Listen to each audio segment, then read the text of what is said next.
कहाणी शुक्रवारची जीवतीची. मूल न होणं या प्रश्नाचा पुराण काळापासून माणसाने सामना केला आहे. यावर गणपतीची उपासना करणे, पिंपळाची पूजा करणे यांसारखे अनेक उपाय तोडगे शोधले गेले. कारण अज्ञात असले तरी पण प्रत्येकाला संतती सुख मिळत नाही हे सत्य आहे. मूल दत्तक घेता येत असलं तरी ते प्रत्येकाला पटत नाही. स्त्री या गोष्टीचा स्वीकार सहजतेने करू शकत नाही. कहाणी.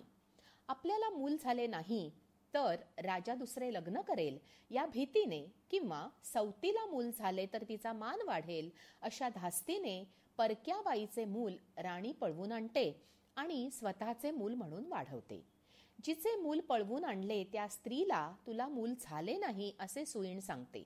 पण त्या जन्मदात्या आईला आपले मूल जिवंत आहे असा विश्वास असतो.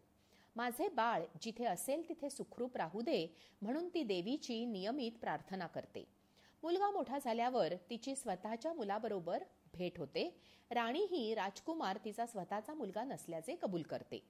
मालिकेत चित्रपटात शोभावा असा घटनाक्रम घडून कहाणी संपते. तात्पर्य. ज्येष्ठ मुलाला नावाने न हाक मारण्याची प्रथा बऱ्याच घराण्यात पाळली जाते.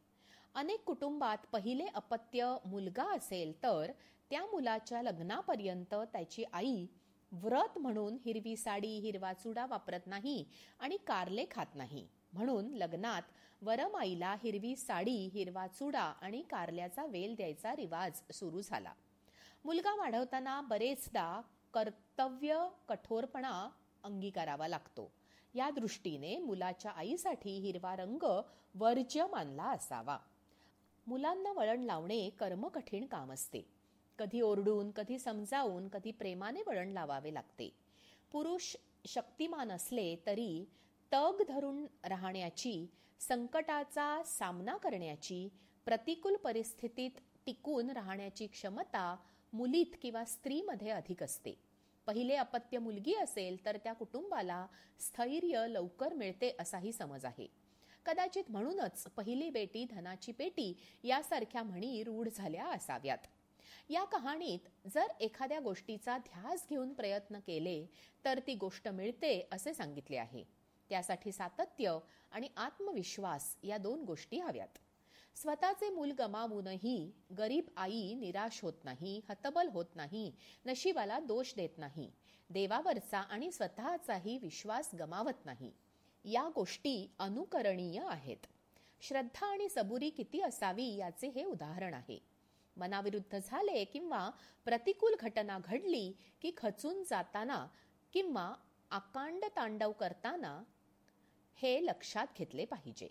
देवकीनेही 14 वर्ष स्वतःच्या मुलाचा विरह सोसला. आई म्हणजे केवळ प्रेम, माया, आपुलकी नाही तर आई हे त्याग, संयम, सत्सद विवेक या सर्वांचे नाव आहे.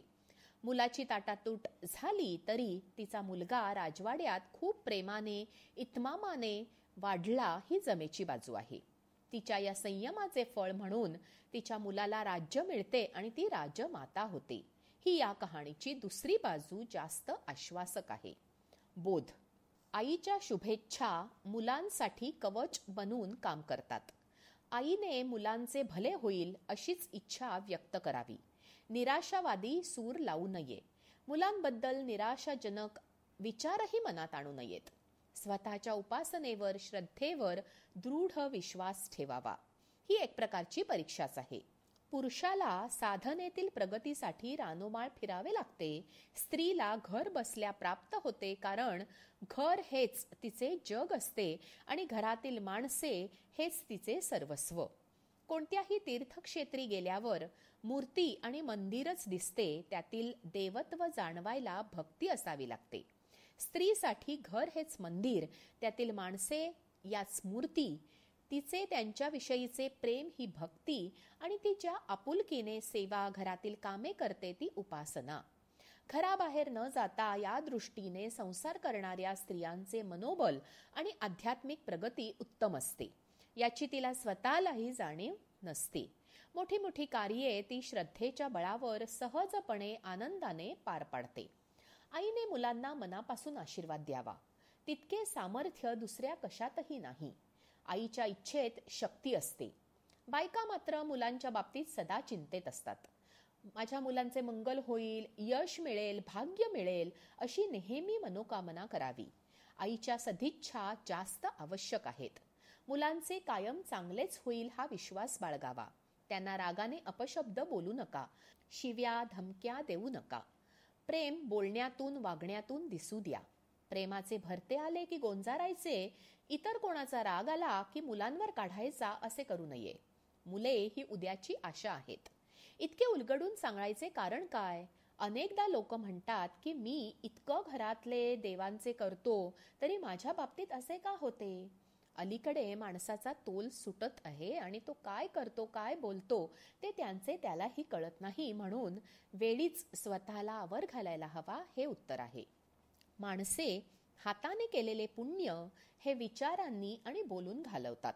भांड स्वच्छ घासले तरी कुठेतरी थोडे अस्वच्छ राहिले तर त्याला अस्वच्छ म्हटले जाते. तसं वाचेला कधीही जराही मलिन होऊ देऊ नये. प्रत्येकाने नेहमी चांगलेच बोलावे. ऊन उन्हाळ्यात त्रासदायक वाटते, हिवाळ्यात उबदार असते. सर्व गोष्टींचे असेच असते. माणूस परिस्थितीनुसार त्या गोष्टी अनुकूल किंवा प्रतिकूल ठरवतो. दिवस पालटेपर्यंत धीर धरणे हितकारक आणि आवश्यक असते. हे या कहाणीचे सार.